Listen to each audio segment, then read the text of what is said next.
Hi welcome to my mini vlog. ಇದು Thursday ನೈಟಿಂದನೇ start ಆಗಿರೋದು. ನನ್ನ ಗುಂಡಣ್ಣ ಅವ್ರ ಪಪ್ಪಂಗೆ ಬರ್ಡೇಗೆ ವಿಶ್ ಮಾಡಬೇಕು ಅಂತ 12 ಗಂಟೆ ವೇಟ್ ಮಾಡಿ ವಿಶ್ ಮಾಡಿಬಿಟ್ಟೆ ಮಲ್ಕೊಂಡ.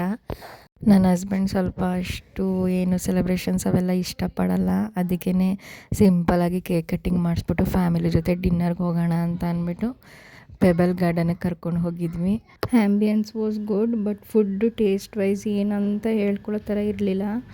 And thanks to my brother, because ಅವನೇ ಎಲ್ಲ ಅರೇಂಜ್ ಮಾಡಿಕೊಟ್ಟಿದ್ದು ನನಗೆ. ನನ್ನ ಕೇಕ್ ಗಿಫ್ಟು ಎಲ್ಲ ಅರೇಂಜ್ ಮಾಡಿಕೊಟ್ಟ. ಪಾಪ ಅವನಿಗೆ ಟೈಮೇ ಇರಲಿಲ್ಲ, ಆದರೂ ಆಫೀಸಲ್ಲಿ 2 hours ಟೈಮ್ ತೊಗೊಂಡು ನಮಗೋಸ್ಕರ ಬಂದು ಫ್ಯಾಮಿಲಿ ಜೊತೆ ಟೈಮ್ ಸ್ಪೆಂಡ್ ಮಾಡೋಕ್ಕೋಸ್ಕರ ಬಂದಿದ್ದ. ಆಮೇಲೆ ಕೇಕ್ ಕಟ್ಟಿಂಗ್ ಎಲ್ಲ ಮಾಡಿಕೊಂಡು ಫುಡ್ಡೆಲ್ಲ ಆರ್ಡರ್ ಮಾಡಿಕೊಂಡು ಎಲ್ಲ ಫ್ಯಾಮಿಲಿ ತಿಂದ್ಕೊಂಡು, ಅವ್ನಿಗೆ ಸ್ವಲ್ಪ ಟೈಮ್ ಕಡಿಮೆ ಇದ್ದಿದ್ದರಿಂದ ಬೇಗ ಬೇಗ ಊಟ ಮಾಡ್ಕೊಂಡು ಅವ್ನು ಬೇಗ ಬೇಗ ಹೊರಟ್ಬಿಟ್ಟ. ಆಮೇಲೆ ನಾವೆಲ್ಲ ಸ್ವಲ್ಪ ಹೊತ್ತು ಫ್ಯಾಮಿಲಿ ಟೈಮ್ ಸ್ಪೆಂಡ್ ಮಾಡಿಕೊಂಡು ಪಪ್ಪ ಮಮ್ಮಿನೂ ಕೂಡ ಮನೆ ಹತ್ರ ಡ್ರಾಪ್ ಕೊಡಬೇಕಾಗಿತ್ತು.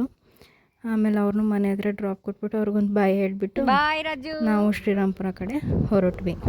ಈ ವಿಡಿಯೋ ಇಷ್ಟ ಆಗಿದ್ರೆ ಜಾಸ್ತಿ ಲೈಕ್, ಕಮೆಂಟ್ ಆ್ಯಂಡ್ ಸಬ್ಸ್ಕ್ರೈಬ್ ಮಾಡಿ. ನನ್ನ ಹಸ್ಬೆಂಡ್ಗೆ